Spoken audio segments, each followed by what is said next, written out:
Hello everyone, स्वागत है आपका करियर क्लासेस में, जहां आपको मिलती है सबसे अच्छी शिक्षा। तो चलिए आज हम स्टार्ट करने वाले हैं। हालांकि आज मेरा ये फर्स्ट वीडियो है ऑनलाइन जिस पे मैं अब स्टार्ट कर रहा हूं, तो जो भी गलती होगी थोड़ा सा मैनेज करिएगा, लेकिन लाइक सब्सक्राइब करना मत भूलिएगा, क्योंकि मैं अगर आप थोड़ा सा हेल्प करेंगे तो हम बहुत ज़्यादा हेल्प आपका करेंगे। तो आज हम स्टार्ट करने वाले हैं क्लास 10th की मैथ से, जिसमें फर्स्ट चैप्टर हम पढ़ने वाले हैं रियल नंबर। हालांकि बोर्ड के बच्चों का एग्जाम भी आने वाला है, तो मैं ये नहीं कहता कि बोर्ड के बच्चों का प्रिपरेशन करा पाऊंगा, क्योंकि मैंने अभी स्टार्ट किया है। लेकिन नेक्स्ट क्लास में जो भी 10th में जाएंगे उनके लिए काफ़ी बेनिफिशियल हो सकता है। हमारी ऑनलाइन और ऑफलाइन दोनों क्लासेस चलती हैं। तो मैं हूँ श्याम सुंदर मिश्रा। तो चलिए स्टार्ट करते हैं। तो सबसे पहला चैप्टर जो हमारा है वो रियल नंबर है। तो रियल नंबर एक्चुअली में होता क्या है? तो रियल नंबर को जानने के लिए सबसे पहले हमको उन सारे नंबर्स को जानना होगा जो रियल नंबर में आते हैं।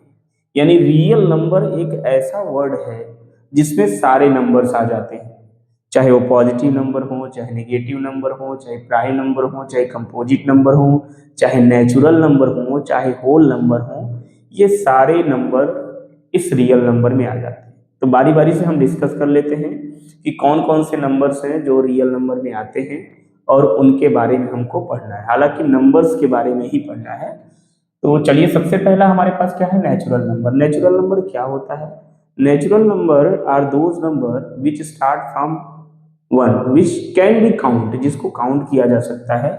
यानी 1 2 3 4 5 6 and dot dot dot so on. So on का मतलब क्या हुआ कि जहां तक आप काउंट कर सकते हैं, जितना आप काउंट कर सकते हैं, वो सारे नंबर्स जो होते हैं वो आपके नेचुरल नंबर होते हैं।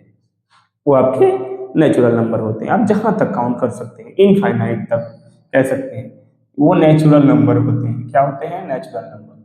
फिर अगर हम बात करें होल नंबर की, तो होल नंबर क्या होते हैं? होल नंबर में बस नेचुरल नंबर के साथ एक चीज और ऐड हो जाता है, वो है जीरो। जब हम जीरो को लेकर नेचुरल नंबर को काउंट करते हैं, ठीक है, जब जीरो को भी इंक्लूड कर देते हैं इन सारे नेचुरल नंबर में, यानी काउंटिंग नंबर विद जीरो, यानी जीरो को भी जब हम ले लेते हैं, तो ये हमारा हो जाता है whole number and so on. इसको भी इनफाइनाइटली आप काउंट कर सकते हैं। इनफाइनाइट नंबर होल नंबर भी होते हैं, ठीक है। फिर उसके बाद आता है हमारे पास इंटीजर। क्या आता है? इंटीजर। इंटीजर क्या होता है? Integers all the positive and negative numbers with zero, यानी सारे पॉजिटिव और नेगेटिव नंबर्स जब जीरो के साथ इंक्लूड हो जाते हैं उनको इंटीजर्स कहते हैं।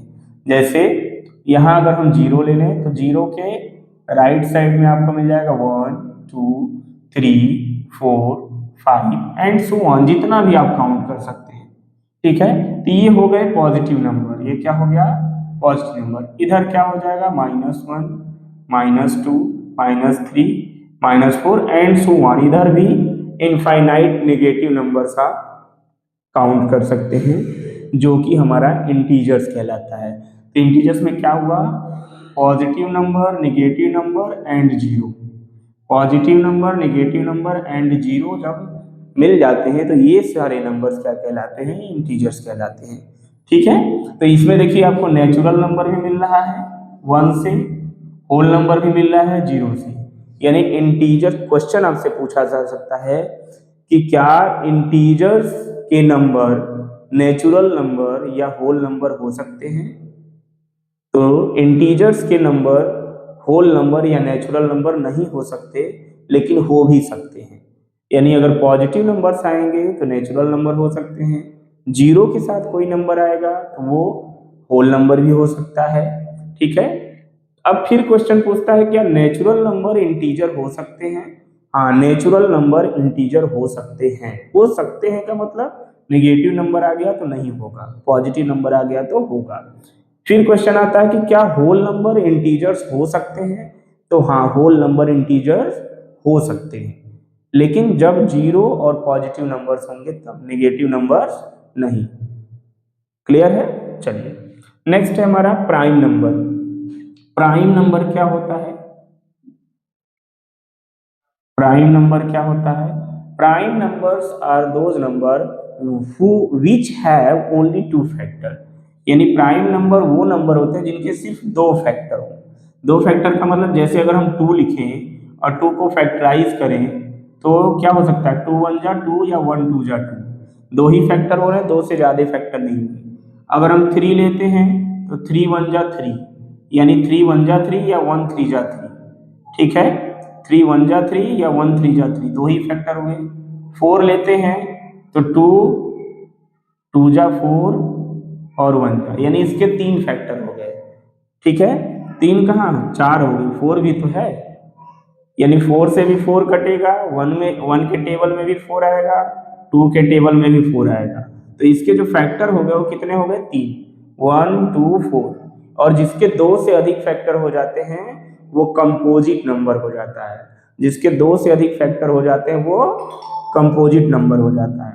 तो 4 हमारा प्राइम नंबर नहीं है, 3 और 2 है।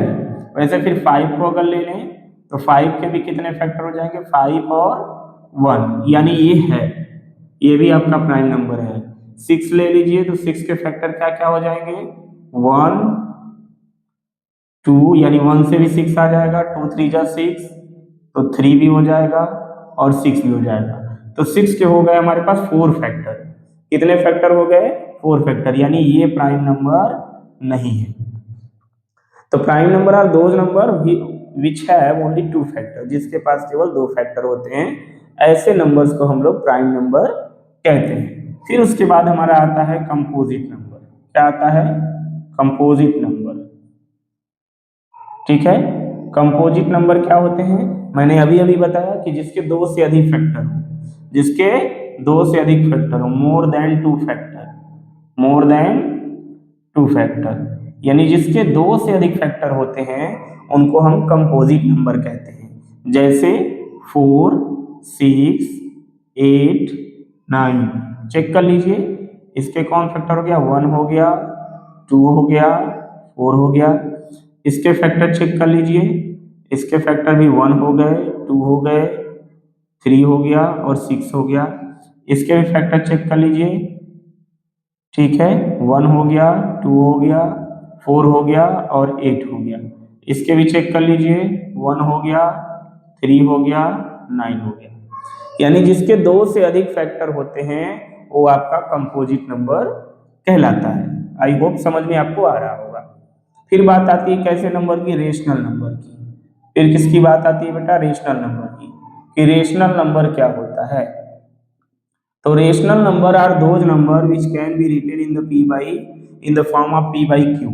यानी रेशनल नंबर वो नंबर होते हैं जो p बाई q के फॉर्म में लिखे जा सकते हैं, यानी फ्रैक्शनल नंबर, और q की वैल्यू 0 नहीं होनी चाहिए।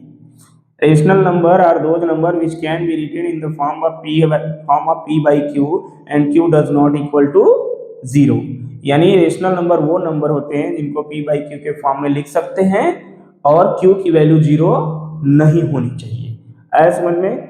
तो p बाई q के फॉर्म में क्या क्या नंबर लिख सकते हैं? जैसे 1/2, जैसे 1/2, 3/5, ठीक है। ये सारे कैसे नंबर है बेटा? रेशनल नंबर है।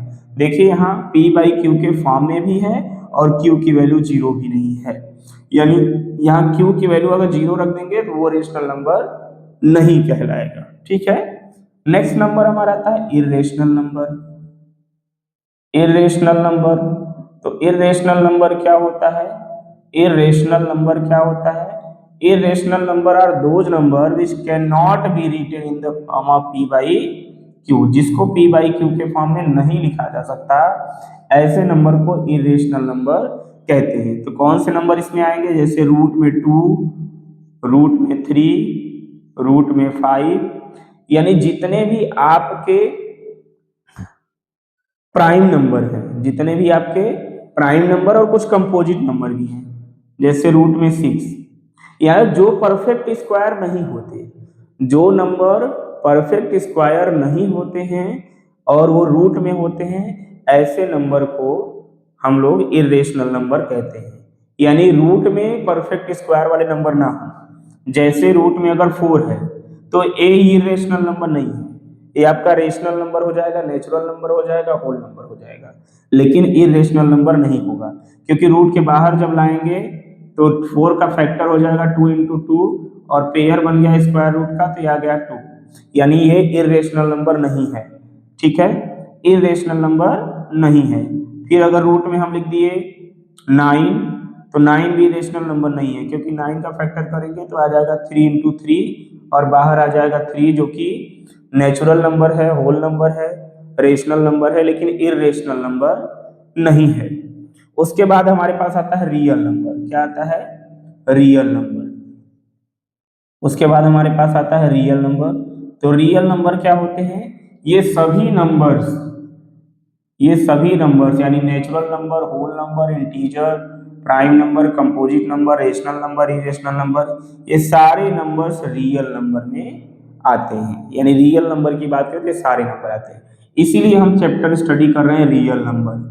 यानी सभी नंबर्स के बारे में हमको स्टडी करना है, सभी नंबर्स को किस तरह लिख सकते हैं, उनसे रिलेटेड प्रॉब्लम्स हमारे पास क्या आती है और उन प्रॉब्लम को कैसे सॉल्व करते हैं, इसी चीज पे हम लोग डिस्कस करते हैं इस चैप्टर में, और उसी को हम लोग पढ़ेंगे। तो ये नंबर्स आप समझ लीजिएगा अच्छे से क्या होते हैं, क्योंकि इसी पे बेस्ड क्वेश्चंस आएंगे। और बेसिकली देखा जाए तो इस चैप्टर में हमको जो एक कॉम्प्लेक्स टॉपिक आपको थोड़ा सा मिलेगा, वो सिर्फ इरेशनल नंबर को प्रूव करने का मिलेगा।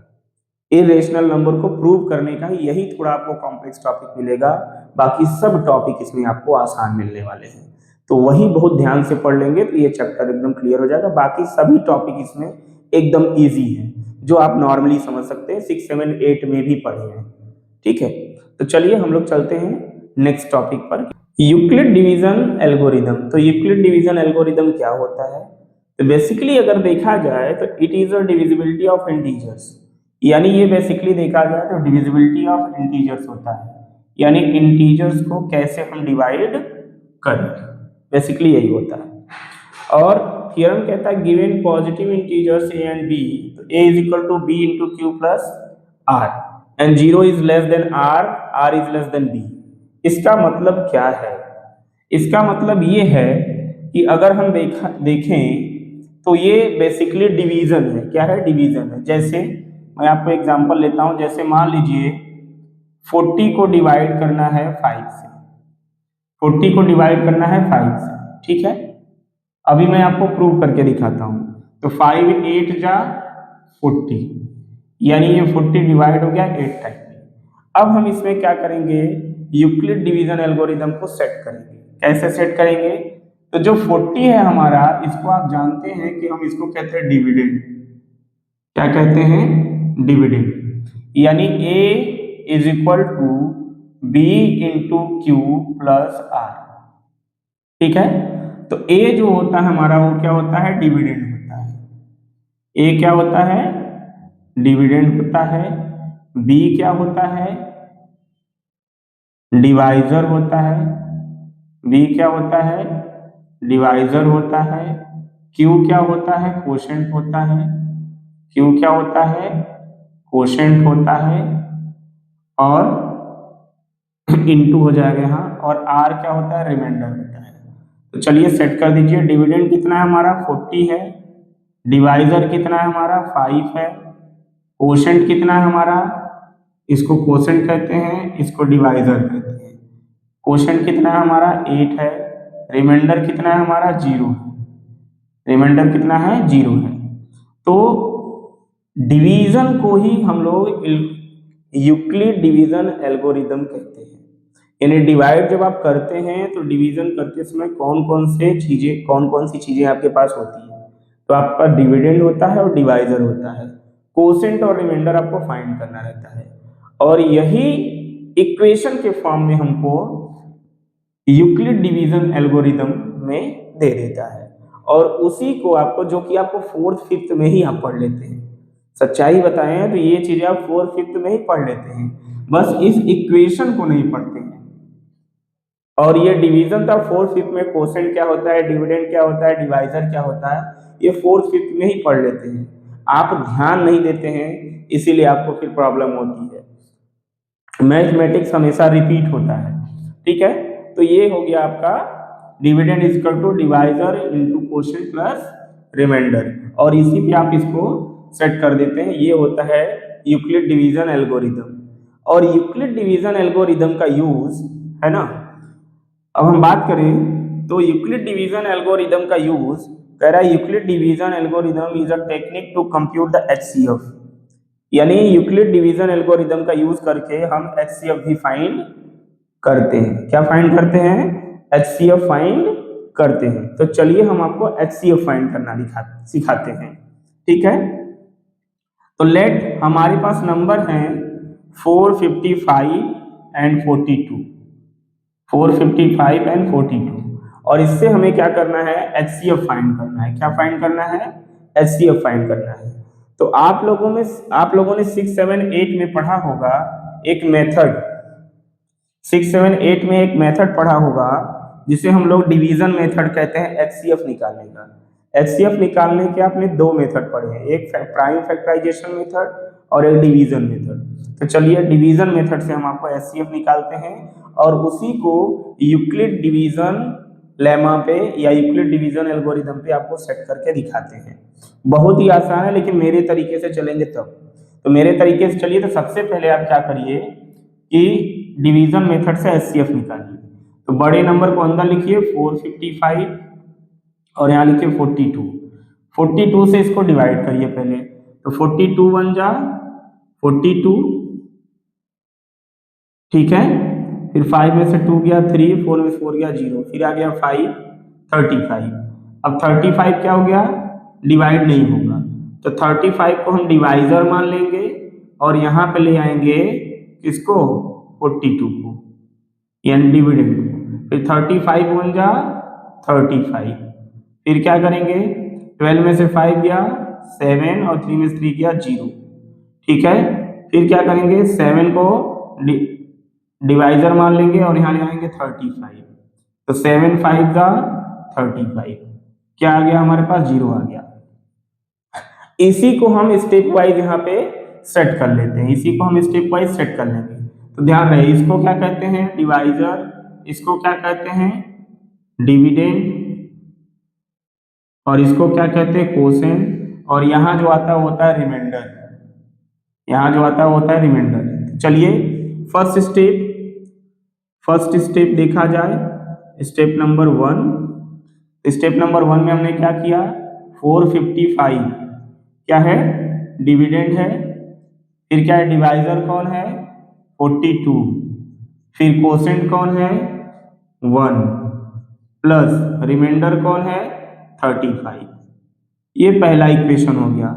फिर स्टेप 2 में आएंगे, स्टेप 2 में आएंगे तो स्टेप 2 में देखिए डिविडेंड कौन है? तो डिविडेंड देखिए ये है 42, तो यहाँ लिखिए 42 इज इक्वल टू डिवाइजर कौन है? 35, ठीक है, इंटू कोसेंट कौन है? 1, प्लस रिमाइंडर क्या है? 7। रिमाइंडर क्या है? 7। फिर स्टेप 3 में आएंगे, स्टेप 3 में आएंगे, स्टेप 3 में अब देखिए यहाँ पे डिविडेंड कौन है? 35, तो यहाँ लिखिए 35, ठीक है। फिर इज इक्वल टू क्या हो जाएगा? 7 इंटू 5 प्लस 0, ठीक है। इसका मतलब क्या हुआ कि हमारा एचसीएफ क्या होगा, हमें ये फाइंड करना होगा। इसमें हमारा एचसीएफ क्या आएगा? ठीक है, तो एचसीएफ जो आएगा हमारा वो आएगा 7। क्या आएगा? 7। तो एचसीएफ क्या हो जाएगा? 7 हो जाएगा। क्यों एचसीएफ 7 हो जाएगा? ध्यान से समझिए, क्योंकि एचसीएफ का मतलब होता है हाईएस्ट कॉमन फैक्टर। तो 35 का जब आप फैक्टर किए तो ये 7 और 5 आया, तो 7 5 में बड़ा कौन है? 7 5 में बड़ा कौन है? तो 7 5 में बड़ा है 7, तो एचसीएफ क्या हो जाएगा? 7। यानी लास्ट स्टेप जब आप सॉल्व करेंगे, लास्ट स्टेप में जो फैक्टर्स आएंगे उसमें बड़ा वाला फैक्टर जो होगा वही आपका एचसीएफ हो जाएगा। तो आप इसको इस तरीके से करके और इसमें आप स्टेप वाइज इसको सेट कर दीजिए, आपका क्वेश्चन सॉल्व हो जाएगा बिना किसी कंफ्यूजन के। लेकिन और ये आप 6 7 8 में ही पढ़ लेते हैं, मैं बता दूं आपको, वो आप 6 7 8 में ही पढ़ लेते हैं और 6 7 8 के क्वेश्चन 10 में हैं। तो अगर आप 10 में आके कंफ्यूज होते हैं तो आपने पढ़ाई अच्छे से नहीं की है, इसका मतलब आपने पढ़ाई अच्छे से नहीं की है। ये हमारा होता है यूक्लिड डिवीजन एल्गोरिदम या यूक्लिड डिवीजन लेमा। इसी बेस पे क्वेश्चंस हमारे पास कुछ होते हैं जिनको हम लोग क्या करेंगे, सॉल्व करेंगे। इसका मतलब क्या है कि हमें एचसीएफ ही फाइंड करना है, बस मेथड बदल देना है, ठीक है। और मेथड भी नहीं बदलना है, आप पुराने मेथड को ही यूज करिए, पुराने मेथड को यूज करिए और हर स्टेप को आप लिख दीजिए। लास्ट में आपका एचसीएफ आता है, यहाँ देखिए 7 आया है, तो लास्ट में 7 जो लार्ज नंबर फैक्टर में हो जाएगा वो आपका एचसीएफ हो जाएगा, बहुत ही आसानी से। देखिए हमारे पास एक प्रॉब्लम है जिसको हम लोग प्रूव करेंगे कि कह रहा है प्रॉब्लम कि show that every positive even integer, यानी है हमें ये दिखाइए कि every even positive integer is of the form of 2q, कि इवन पॉजिटिव इंटीजर जो होता है वो 2q के फॉर्म में है और every odd positive integer 2q plus 1 के फॉर्म में है। यानी odd positive integer 2q plus 1 के फॉर्म में है और इवन पॉजिटिव इंटीजर 2q के फॉर्म में है। तो चलिए हम प्रूव करते हैं। अगर हम लेट कर लें, क्या कर लें, लेट कर लें q is equal to, let कर लें q इज इक्वल टू 2, तो इवन पॉजिटिव ऑड इंटीजर की बात करें तो इवन पॉजिटिव इंटीजर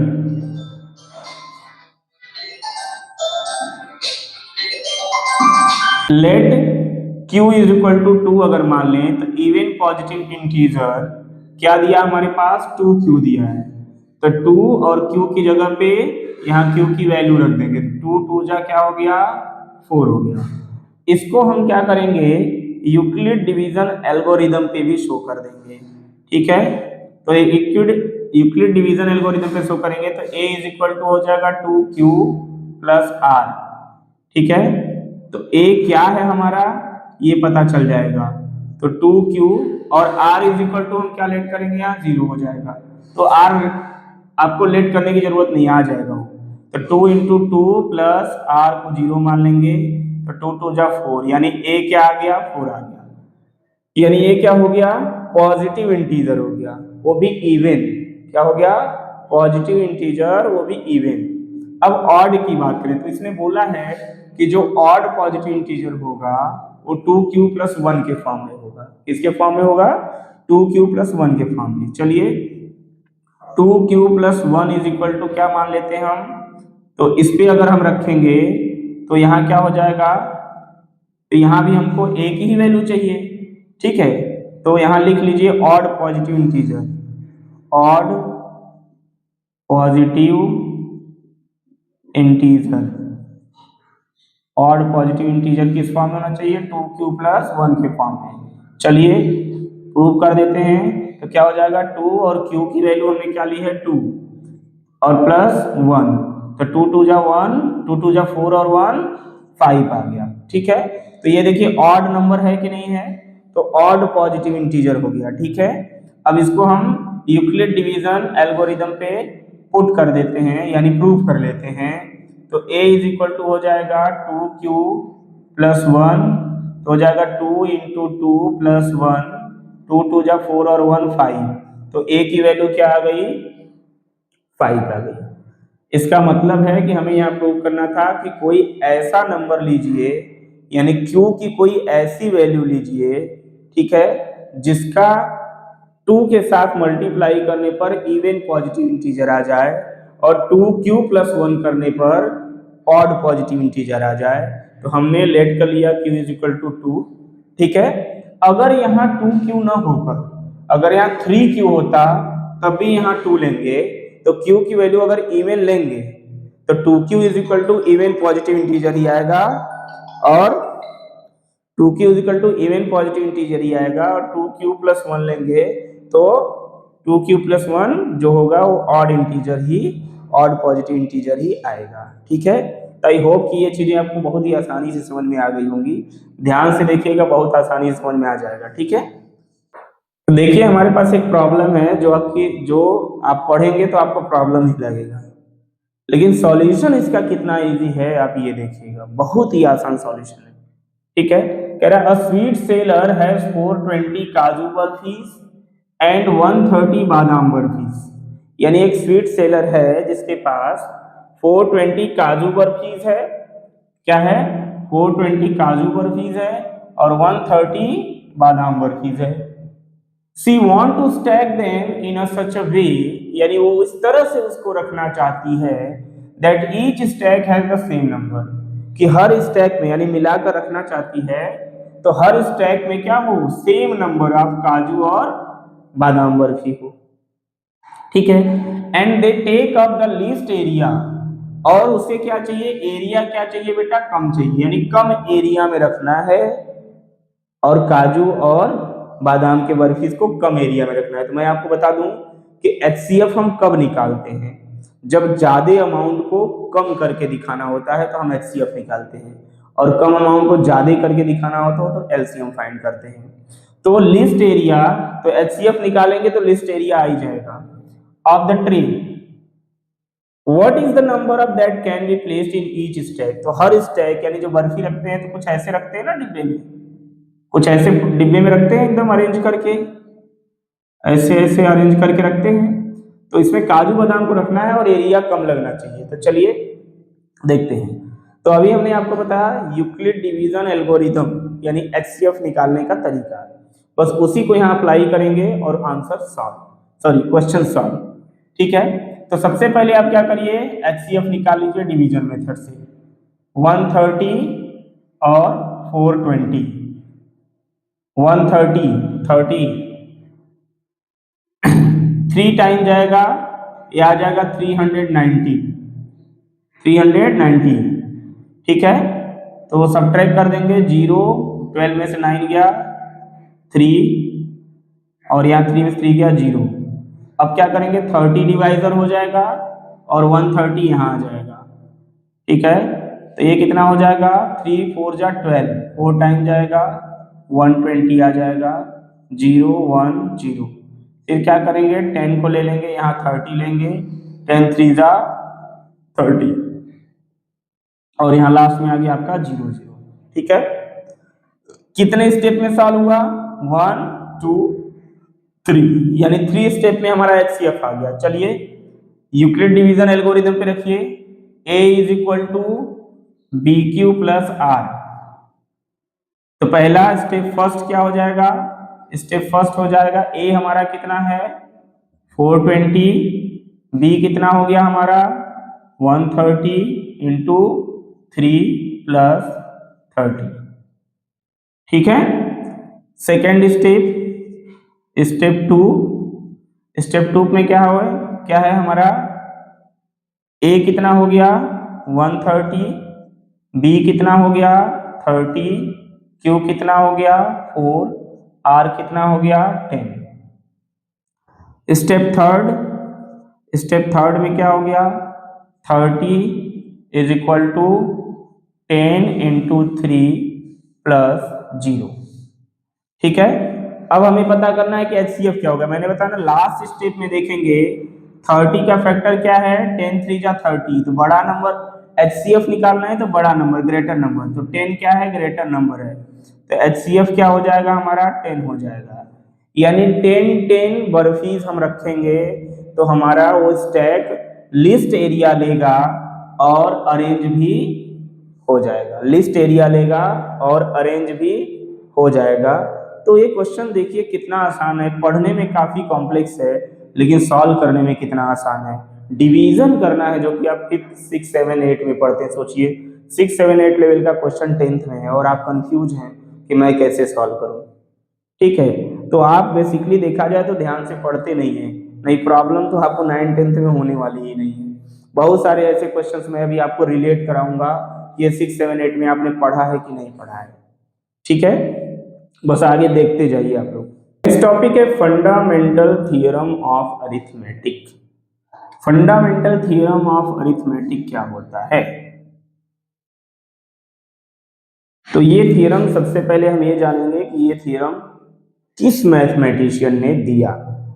तो यहां देखेंगे कि fundamental theorem of arithmetic given by Karl Frederick Gauss, यानी कार्ल फ्रेडरिक गॉस के द्वारा ये थियरम दिया गया और इस थियरम में बताया गया कि it state that every composite number, इन्होंने ये बताया कि every composite number can be written, यानी हर कंपोजिट नंबर को लिखा जा सकता है as a product of power of prime, यानी product of power of prime, यानी प्राइम फैक्टराइजेशन के पावर के फॉर्म में लिखा जा सकता है।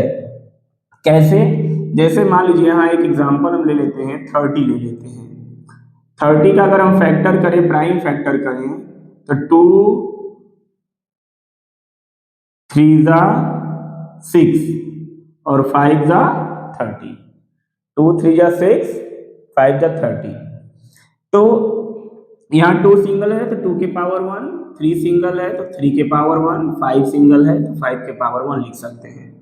तो देखिए ये थ्योरम क्या हुआ आपका, वेरीफाई हो गया कि एवरी कंपोजिट नंबर, और 30 क्या है, कंपोजिट नंबर है जिस नंबर के फैक्टर 2 से अधिक होते हैं, यानी जिस नंबर के फैक्टर 2 से अधिक हो जाएं उसको हम कंपोजिट नंबर कहते हैं, और उस कंपोजिट नंबर को हम प्राइम फैक्टराइजेशन के पावर के फॉर्म में लिख सकते हैं। तो देखिए 2 3 जा 6 5 जा 30 ये प्राइम फैक्टराइजेशन है और इसकी पावर सबकी 1 है। जब कोई नंबर सिंगल टाइम होता है, यानी एक एक बार होता है, तो उसका पावर 1 ही होता है। ठीक है, तो ये होता है हमारा क्या, फंडामेंटल थ्योरम ऑफ अरिथमेटिक, यानी फंडामेंटल थ्योरम ऑफ अरिथमेटिक में हमको यही बताया गया कि किसी भी कंपोजिट नंबर को हम प्राइम फैक्टराइजेशन के पावर के फॉर्म में लिख सकते हैं। ठीक है, चलिए अब हमारे पास एक न्यूमेरिकल है, क्वेश्चन है कि कह रहा है, क्वेश्चन में आप रीड कर देता हूं कि कंसीडर द नंबर 4n, यानी एक नंबर है 4 के power n, where n is a natural number, और n क्या है, कोई नेचुरल नंबर है। चेक वेदर, ये चेक करना है हमें, ये पता करना है कि there is any value of n, अगर n की हम कोई भी वैल्यू रख दें फॉर विच 4 के power n and with digit 0, कि 4 के पावर n 0 से एंड हो। ठीक है, तो 4 के पावर n 0 से एंड होगा कि नहीं होगा, तो मैं आपको यहां एक चीज बताऊंगा कि जितने भी नंबर 0 से एंड होते हैं, जैसे मान लीजिए 20 लिख लें, तो 20 का फैक्टर क्या हो जाएगा, 2 2 जा 4, 5 जा 20। 30 ले लें अगर, तो 2 2 जा 4, 2 2 जा 4 नहीं, 2 3 जा 5, 2 3 जा 6, 6 5 जा 30। ठीक है, 2 3 जा 6, 6 5 जा 30। और 40 अगर ले लीजिए तो 2 2 जा 4, 5 जा 20, 2 2 जा 4, 2 जा 8, 8 5 जा 40। 50 ले लीजिए, 2 2, अगर 50 का प्राइम फैक्टराइजेशन करेंगे तो क्या हो जाएगा, ठीक है, हो जाएगा 2 5 जा 10 और 10 5 जा 50, 2 5 जा 10 और 10 5 जा 50। यानी अगर यहाँ पे हमें कॉमन क्या चीज मिल रही है, ठीक है, तो यहाँ पे कॉमन क्या चीज मिल रही है, देखिए सभी फैक्टर में हमको 5 मिल रहा है, 20 में भी, 30 में भी, 40 में भी और 50 में भी 5 मिल रहा है। यानी कोई भी नंबर 0 से तभी एंड होगा जब उसके प्राइम फैक्टर में 5 होगा। अगर किसी नंबर के प्राइम फैक्टर में 5 नहीं है तो वो नंबर 0 से एंड नहीं होगा। ठीक है, किसी भी नंबर के प्राइम फैक्टर में अगर 5 नहीं है, 2 नहीं है, तो वो 0 से एंड नहीं होगा। ठीक है, तो हमें क्या बोल रहा है कि 4 के पावर n, और n नेचुरल नंबर है, तो बताइए 4 के पावर अगर हम n करें तो क्या ये 0 से एंड होगा कि नहीं होगा, तो 4 के पावर n का अगर हम फैक्टर करें तो हो जाएगा 2 × 2 के पावर n। क्या हो जाएगा 2 इंटू 2 के पावर n। क्या इसमें कहीं आपको 5 नजर आ रहा है? नहीं। अगर इसमें 5 नजर नहीं आ रहा है तो यहां लिख सकते हैं it never and with zero, and with zero, ये जीरो से कभी एंड नहीं होगा from fundamental theorem of arithmetic, FTA, fundamental theorem of arithmetic के अकॉर्डिंग ये 4 के पावर n कोई भी नंबर हो वो जीरो से एंड नहीं होगा। ये हमारा फंडामेंटल थियरम ऑफ अरिथमेटिक हमें बताता है। ये फंडामेंटल थ्योरम ऑफ मैथमेटिक्स के या अरिथमेटिक्स के अकॉर्डिंग किसी भी नंबर के, किसी भी कंपोजिट नंबर के हम प्राइम फैक्टर कर सकते हैं और कोई भी नंबर जीरो से एंड तभी होगा जब उसके प्राइम फैक्टर में 5 होगा। 5 नहीं होगा तो जीरो से एंड नहीं होगा। एक न्यूमेरिकल है हमारे पास कि find the LCM and HCF of 6 and 20, कि एलसीएम और एचसीएफ दोनों फाइंड करिए 6 एंड 20 का बाय प्राइम फैक्टराइजेशन मेथड। 6, 7, 8 का मेथड ही 6, 7, 8 में ये पढ़ा जाता है। अब आपके 10th में आ रहा है तो बताइए, तब भी अगर आप नहीं कर पाएंगे तो कैसे काम चलेगा? ठीक है, चलिए। तो एलसीएम निकालने के लिए हमें चाहिए, क्या चाहिए? मल्टीपल चाहिए, और एचसीएफ निकालने के लिए हमें फैक्टर्स चाहिए। चलिए हम यहाँ निकाल लेते हैं, एक साइड फैक्टर्स और एक साइड निकाल लेते हैं मल्टीपल्स। ठीक है, चलिए 6 का मल्टीपल क्या हो जाएगा? 6 का मल्टीपल मतलब 6 की टेबल, 6 1 जा 6, 6 2 जा 12, 6 3 जा 18, 6 4 जा 24, 6 5 जा 30,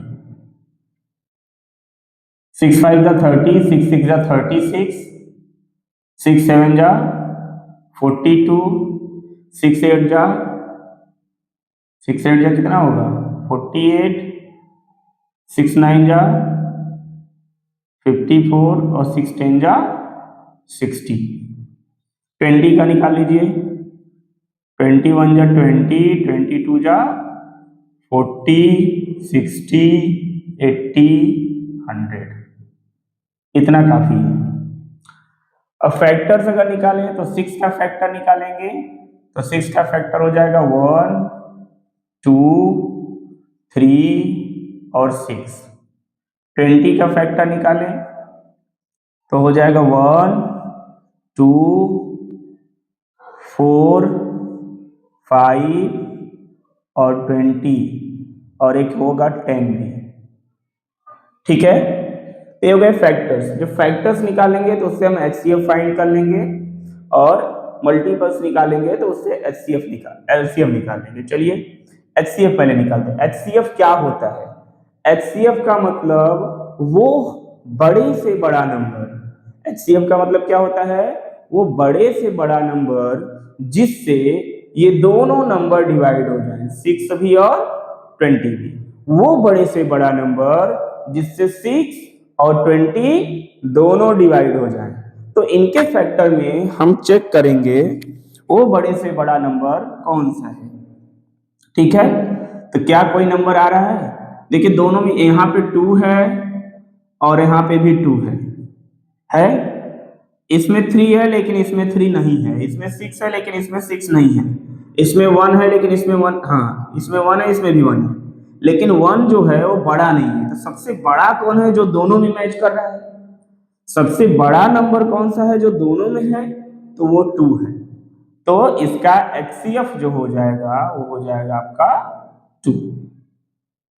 चलिए अब एलसीएम में, एलसीएम क्या कहता है? एलसीएम कहता है वो बड़े से बड़ा नंबर जिसको, वो बड़े से बड़ा नंबर जिसको 6 और 20 दोनों डिवाइड कर दे। यानी वो बड़े से बड़ा नंबर जिसको 6 और 20 दोनों डिवाइड कर दे। ठीक है, बड़े से बड़ा नंबर। देखिए 6 और 20 भी डिवाइड हो जाएंगे लेकिन 20 6 से डिवाइड नहीं होगा। 12 और 40 है तो 6 से 12 तो डिवाइड हो जाएगा लेकिन 40 डिवाइड नहीं होगा। 6 और 20 दोनों से वो नंबर डिवाइड होना चाहिए। 6 से देखिए 18 डिवाइड हो जाएगा लेकिन 6 से 60 भी डिवाइड हो जाएगा, लेकिन 20 से 18 डिवाइड नहीं होगा। 20 से 18 डिवाइड नहीं होगा, दोनों नंबर से डिवाइड होना चाहिए। तो यहां पर हमारे पास नंबर है 60। क्या है? 60। 60 एक ऐसा नंबर है जिसको दोनों नंबर डिवाइड कर सकते हैं, और भी नंबर्स हैं, ठीक है, और भी नंबर्स है इसमें 18 और 60, लेकिन 6 से देखिए 40 नहीं हो रहा है, तो 6 से देखिए कहां हो रहा है, ठीक है, 6 से 60 हो रहा है, 20 से भी 60 हो रहा है, 20 से भी 60 हो रहा है, तो एलसीएम क्या हो जाएगा? एलसीएम क्या हो जाएगा? तो यहां पे देखिए आप दो तरह से कर सकते हैं, 6 और 20 का फैक्टर भी निकाल सकते हैं। 2 3 जा 6, 2 10 जा 20, फिर 2 5 जा 10, 3 एज इट इज, फिर 3 1 जा 3, फिर 5 1 जा 5। तो देखिए 2 2 जा 4, 4 3 जा 12 और 12 5 जा 60। 60 आया कि नहीं आया? यानी आपका एलसीएम क्या होगा? 60 होगा, जिसको 6 और 20 दोनों डिवाइड कर देंगे, जिसको 6 और 20 दोनों डिवाइड कर देंगे। चलिए मैं सारे नंबर चेक करा देता हूं। 24 को देखिए 6 डिवाइड कर देगा लेकिन 20 डिवाइड नहीं कर पाएगा। 30 और 80 को देखिए तो 6 30 को कर देगा लेकिन 80 को नहीं कर पाएगा। 20 80 को कर देगा लेकिन 30 को नहीं कर पाएगा। फिर 36 और 100 को देखें तो 6 36 को कर देगा लेकिन 100 को डिवाइड नहीं करेगा। तो 60 ही ऐसा नंबर है दोनों का जिसको 6 और 20 डिवाइड कर सकते हैं, ठीक है। तो प्राइम फैक्टराइजेशन मेथड से हमारे पास एचसीएफ और एलसीएम दोनों फाइंड हो चुके हैं। Now irrational number. Irrational number क्या होते हैं? Irrational number are those number which can not be written in the form of p by q, यानी जिस नंबर को p by q के फॉर्म में नहीं लिख सकते उसको हम इर्रेशनल नंबर कहते हैं। तो कौन से नंबर होते हैं जो इर्रेशनल होते हैं? तो इरेशनल वो नंबर होते हैं जो परफेक्ट स्क्वायर नहीं होते। परफेक्ट स्क्वायर यानी square root, perfect square root नहीं होते, यानी रूट में 2 हो, 3 हो, 5 हो, 7 हो, 8 हो, 6 हो, 10 हो, 11 हो, 12 हो, 13 हो, 14 हो, 15 हो, अगर ये सारे नंबर रूट में हैं तो जब रूट से बाहर आते हैं तो ये डेसिमल में आ जाते हैं, जो कि इर्रेशनल नंबर कहलाएंगे, क्योंकि डेसिमल नंबर को हम p by q के फॉर्म में नहीं लिख सकते, ठीक है, क्योंकि डेसिमल नंबर को हम p by q के फॉर्म में नहीं लिख सकते, ठीक है। जैसे रूट में अगर 4 है तो बाहर आ जाएगा हमारा, इसको लिख सकते हैं root 2 into root 2, root 2 into root 2 क्या हो जाएगा? 2 हो जाएगा। तो ये रेशनल है क्योंकि इसको इसके बाई अगर 1 कर दे तो ये देखिए p बाई q के फॉर्म में हो गया, और q की वैल्यू क्या है? 1 है, 0 नहीं। इसका मतलब ये रेशनल नंबर है, इरेशनल नहीं है, रेशनल है। अगर रूट में हम 2 लिख दें तो रूट 2 की वैल्यू क्या आ जाएगी? 1 पॉइंट समथिंग आएगी। क्या आएगी? 1 पॉइंट समथिंग आएगी। तो 1 पॉइंट समथिंग क्या है? यानी ये पॉइंट में आ गया, तो पॉइंट में आ गया तो इसको p बाई क्यू के फॉर्म में हम नहीं लिख सकते, और q की वैल्यू क्या होगी? q की वैल्यू कह रहा है कि q की वैल्यू 0 नहीं होनी चाहिए, तो इसकी q की वैल्यू 1 2 3 4 आएगी नहीं, तो इसलिए हम इसको इरेशनल नंबर कहते हैं। तो जितने भी नंबर रूट में होंगे, रूट 2 हो गया, रूट 3 हो गया, रूट 5 हो गया, रूट 7 हो गया, जितने भी क्या होते हैं? ऑड नंबर कह सकते हैं, ऑड नंबर भी कह सकते हैं। लेकिन देखिए रूट 9 भी ऑड नंबर है, लेकिन ये रेशनल है। क्यों रेशनल है? क्योंकि रूट 9 को करेंगे तो 3 इंटू 3 आएगा और बाहर आ जाएगा 3, और इसको 3 बाई 1 लिख सकते हैं। यानी जो परफेक्ट स्क्वायर रूट नंबर होंगे वो रेशनल होंगे, और जो परफेक्ट स्क्वायर रूट नंबर नहीं होंगे वो इरेशनल हो जाते हैं। ठीक है। और यहाँ पे कुछ पॉइंट्स हैं जिसे हमें जानना है कि द सम और difference of rational and irrational number, यानी रेशनल और इरेशनल नंबर का सम या डिफरेंस इरेशनल ही होगा। करे रेशनल नंबर का और इरेशनल नंबर का, ठीक है, अगर सम या डिफरेंस करें तो इरेशनल ही होगा। जैसे 3 क्या है, रेशनल है, 3 रेशनल नंबर है कि नहीं, 2 क्या है, रेशनल नंबर है। अगर इनका हम डिफरेंस निकालें तो क्या आएगा, 1, जो कि यहां ले लीजिए 4 रेशनल नंबर, लीजिए 4 रेशनल है, और क्या रेशनल है, 8 रेशनल है, 8 रेशनल नहीं है, 9 रेशनल है, ठीक है, 9 और 4 रेशनल है, ठीक है। अगर इनका डिफरेंस निकाले तो कितना आएगा, 5 आएगा, और 5 क्या है, ऐसे तो ये रेशनल होगा क्योंकि इसके 5/1 लिख सकते हैं। अगर हम यहाँ रूट में 9 लिख दें माइनस रूट में 4 लिख दें तो इनका डिफरेंस भी क्या होगा, रेशनल होगा, इरेशनल नहीं होगा, ठीक है, क्योंकि इनका डिफरेंस क्या होगा, हाँ, इरेशनल हो जाएगा, क्योंकि इसका आएगा 3 और इसका आएगा 2, 1 आएगा, इरेशनल हो जाएगा। हालांकि 1 रेशनल नंबर में ही आता है, क्योंकि 1 का स्क्वायर 1 करेंगे तो 1 आ जाएगा, ठीक है। तो ऐसे बहुत सारे नंबर हैं जिनका डिफरेंस और सम है ना, कहा कि rational number, differences of rational and irrational number is irrational. जैसे इरेशनल नंबर क्या है हमारे पास, मान लीजिए रूट 7 है और एक रूट ले लीजिए 5, इन दोनों का डिफरेंस क्या हो जाएगा, √2। तो √2 क्या है, इरेशनल नंबर है, इरेशनल नंबर है, ठीक है।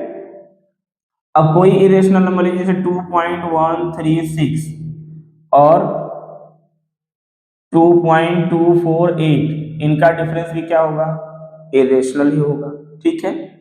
तो रेशनल नंबर और इरेशनल का, रेशनल नंबर देखिए 5 है और 3 भी रेशनल है, इनका डिफरेंस क्या आया, 2 आया, लेकिन ये रूट में होंगे तब, ऐसे तो रेशनल हो जाएंगे, ठीक है। अगर होल नंबर, अगर ये होल नंबर हैं या नेचुरल नंबर है तब तो वो रेशनल ही होंगे, इरेशनल ही होंगे। दूसरा क्या कह रहा है, product and quotient of non zero rational या इरेशनल नंबर, अगर नॉन जीरो रेशनल या इरेशनल नंबर है उनका प्रोडक्ट करेंगे तो वो भी ये इरेशनल ही होंगे, ठीक है। जैसे रूट 5 एंड √3 कर दीजिए तो क्या आ जाएगा, √15, तो √15 क्या है, इरेशनल नंबर है, √15 क्या है, इरेशनल नंबर है। अब मान लीजिए पॉइंट वाले अगर कोई नंबर लेंगे तो वो भी इरेशनल हो जाएगा। तो कहने का मतलब है कि प्रोडक्ट करेंगे रेशनल का नॉन जीरो, रेशनल और इरेशनल का, तो वो भी क्या होंगे, इरेशनल ही होंगे। अभी बहुत सारे क्वेश्चंस पे बेस्ड हैं जिसको हम लोग करेंगे। तो ये टॉपिक्स थे जिसको हमें रियल नंबर में कवर करना था। अब हमारे पास कुछ क्वेश्चंस आएंगे और हम कुछ क्वेश्चंस को करेंगे जिससे हमको पूरी तरह से क्लैरिफाई हो जाएगा कि क्वेश्चन किस तरह से पूछे जाते हैं। हम कुछ न्यूमेरिकल्स करेंगे जिससे ये क्लियर हो जाएगा कि क्वेश्चंस किस तरह के आते हैं, ठीक है।